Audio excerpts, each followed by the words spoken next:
Selamat datang di GGPEX, tempat di mana fakta jadi seru dan misteri jadi asik. Kita pasti sering banget diajarin kalau hampir semua ilmu pengetahuan modern itu berasal dari ilmuwan Eropa, mulai dari teori evolusi, fisika, sampai ilmu kedokteran. Nama-nama seperti Charles Darwin atau Isaac Newton selalu jadi pusat perhatian. Tapi yang jarang dibahas adalah ratusan tahun sebelum mereka lahir, udah ada ilmuwan dari dunia Islam yang menemukan konsep-konsep serupa. Dan bukan cuma satu atau dua, tapi dalam skala peradaban. Sekarang bayangin satu hal, gimana jadinya kalau era keemasan itu nggak pernah runtuh?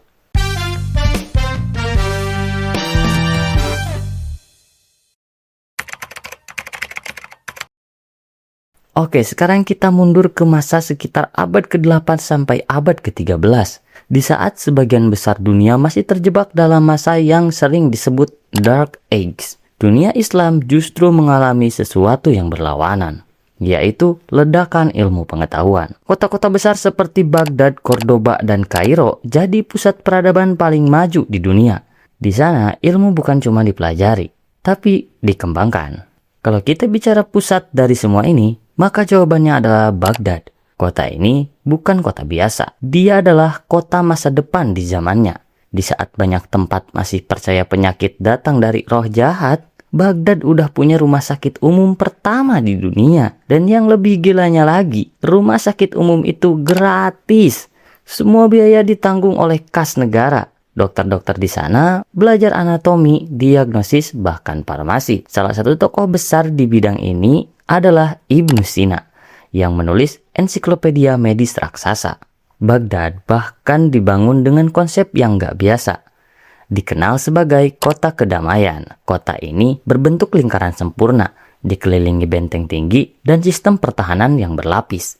Lalu di tengahnya berdiri pusat kekuasaan, dan di dalam lingkaran itu ada sesuatu yang jadi jantung peradaban. Tempat itu dikenal sebagai Bait al-Hikmah atau House of Wisdom. Tempat ini bukan sekedar perpustakaan. Ini adalah pusat ilmu pengetahuan terbesar di dunia pada saat itu. Awalnya milik pribadi khalifah, yang dikembangin jadi fasilitas umum oleh keturunannya yang cinta banget dengan belajar. Bahkan ada yang bilang saat menang perang, dia bukan meminta emas, tapi malah meminta buku-buku di perpustakaannya. Dan disinilah para ilmuwan dari berbagai latar belakang berkumpul. Selain belajar di Bait al-Hikmah atau House of Wisdom, mereka juga menerjemahkan bahasa Yunani, nerjemahin buku jurnal dari berbagai daerah. Lalu bukan cuma menerjemahkan, tapi mengembangkan. Dan banyak dari mereka pun yang jago matematika, fisika, agama, filosofis, sampai ilmu pemerintahan.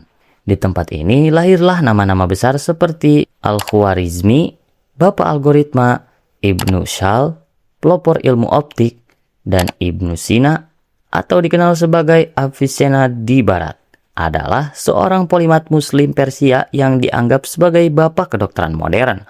Contohnya seperti konsep peredaran darah yang kemudian dikenal di Eropa yang ditemukan oleh ilmuwan bernama William Harvey, ternyata secara mengejutkan sudah dijelaskan lebih dulu oleh Ibnu Al-Nafis. Bahkan hukum pembiasan cahaya yang ditulis dan dirumuskan oleh fisikawan asal Belanda yang namanya Willebrord Sinelius udah dibahas jauh sebelumnya oleh Ibnu Sal pada tahun 984 Masehi melalui risalah On Burning Mirrors and Lens. Namun dalam sejarah sains modern, hukum ini lebih dikenal sebagai hukum Snellius. Bahkan konsep matematika modern aljabar lahir dari Al-Khwarizmi sekitar 780 sampai 850 Masehi, dan dia adalah ilmuwan muslim Persia terkemuka yang dikenal sebagai Bapak Aljabar dan Bapak Algoritma. Efeknya, semua orang jadi FOMO belajar. Banyak kota-kota sekitar yang ikut membangun perpustakaan. Madrasah yang awalnya cuma ngajarin agama, mulai ngajarin sains, matematika, filsafat.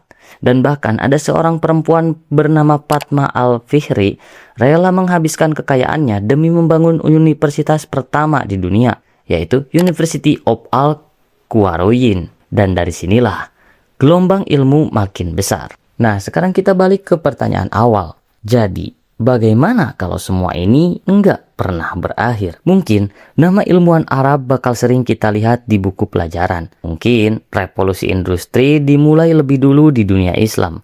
Karena faktanya Eropa belajar dari dunia Islam. Buku-buku Arab diterjemahkan ke Latin dan dipelajari di Universitas Eropa. Kunci revolusi industri adalah mesin uap. Dan yang mengejutkan, ilmuwan muslim seperti Al-Jazari udah menciptakan mesin berbasis mekanik dan prinsip fluida. Bahkan sampai melakukan eksperimen dengan tenaga uap sederhana.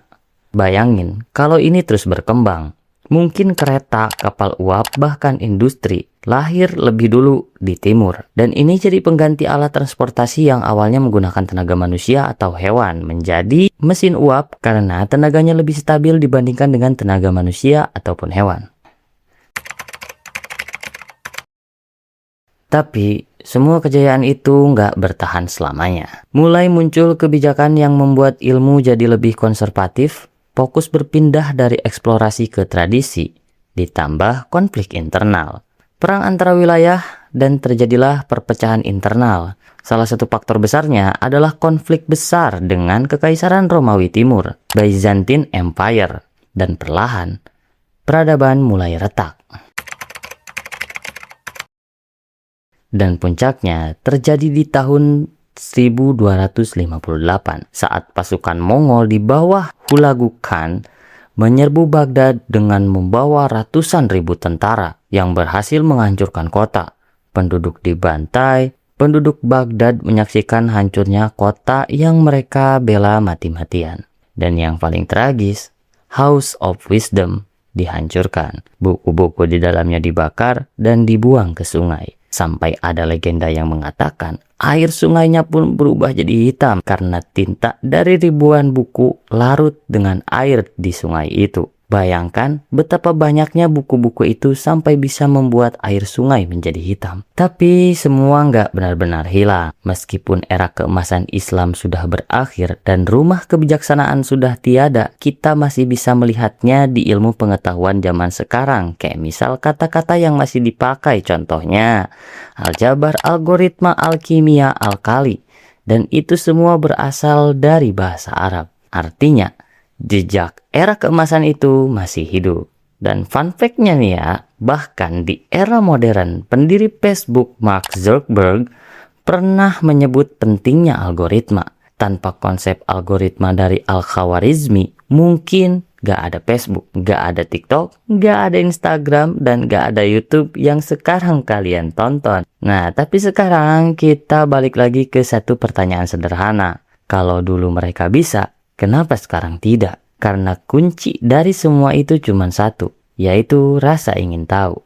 Dan pemimpin yang mendukung penuh kepada ilmu pengetahuan.